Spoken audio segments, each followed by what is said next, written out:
तरीके से राजकुमार भाटी साहब, पहले इसी पर बोलिएगा, क्या अखिलेश यादव, डिम्पल यादव, रामगोपाल यादव सब उतरेंगे?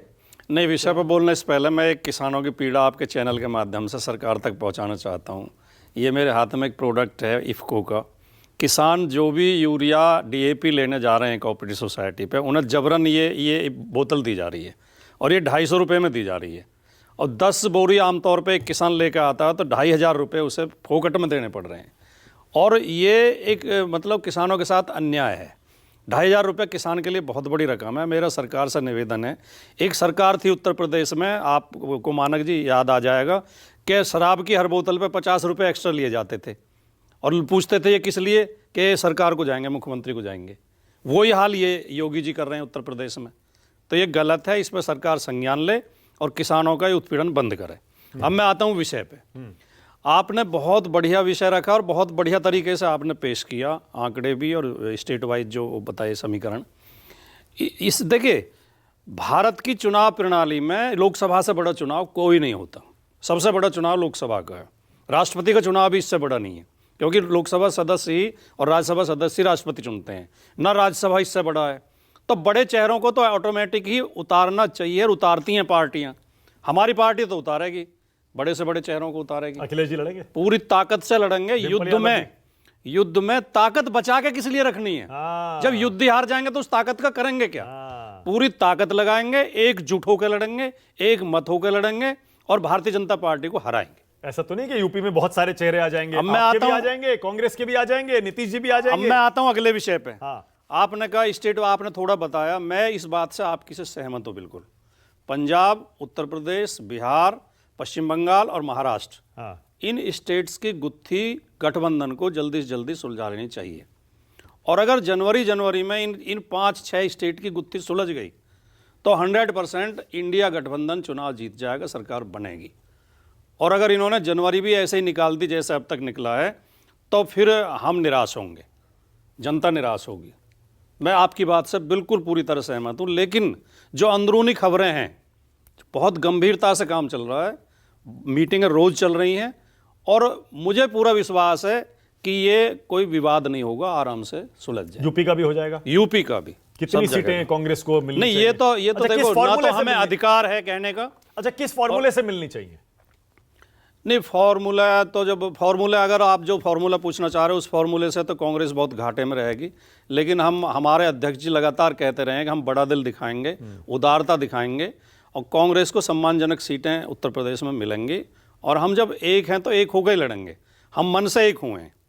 अब मैं आता हूँ थोड़ा सा उस विषय पे जो संजू वर्मा जी ने, एक तो संजू वर्मा जी मैथमेटिक्स से चुनाव जीतना चाह रही हैं और उन्हें पता होना चाहिए कि मैथमेटिक्स राजनीति में ज़्यादा चलता नहीं है। वो आपने एक गणित के टीचर का किस्सा सुना होगा कि नदी के किनारे परिवार को लेकर गया, उसने कहा मैं नदी की गहराई नाप के आता हूँ। उसने पूरी नदी इधर नापी, बीच में नापी, उधर नापी, फिर उसका औसत निकाल लिया। फिर अपने परिवार के सारे सदस्यों की लंबाई नापी, उनका औसत निकाल लिया। बोले ठीक है, सब पार हो जाएंगे। अब जहाँ गहराई थी वहाँ तो सब डूब गए। तो दूसरी तरफ जाकर मास्टर जी ने फिर हिसाब लगाया, बोले औसत झुका तू, लेकिन कुनबा डूबा क्यों? तो औसत राजनीति में नहीं चलता है। आप जो ये उम्मीद कर रही हैं कि पिछली बार आपको 23 करोड़ वोट मिले थे, इस बार 35 करोड़ मिल जाएंगे, हो सकता है आप 13 करोड़ पे पहुंच जाएं।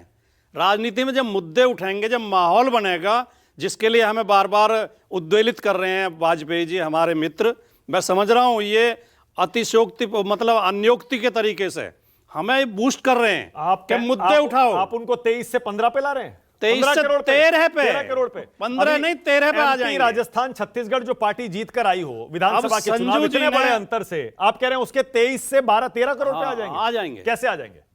अब मैं एक इन्होंने चेहरे 3 दिसंबर को नतीजे आए हैं भाटी साहब और अभी 4 महीने बाद चुनाव अलग अलग पैटर्न पे होता है। हाँ। 2014 में दिल्ली की 7 लोकसभा सीटें बीजेपी ने जीती थी। हाँ। 7 सीटों पे बीजेपी विजयी हुई थी। उसके थोड़े दिन बाद विधानसभा चुनाव हुए तो 3 पे पहुंच गई थी बीजेपी, 3 पे।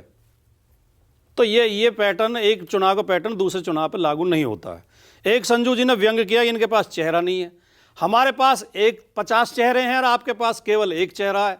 तो दिवालियापन और गरीबी तो आपकी झलक रही है।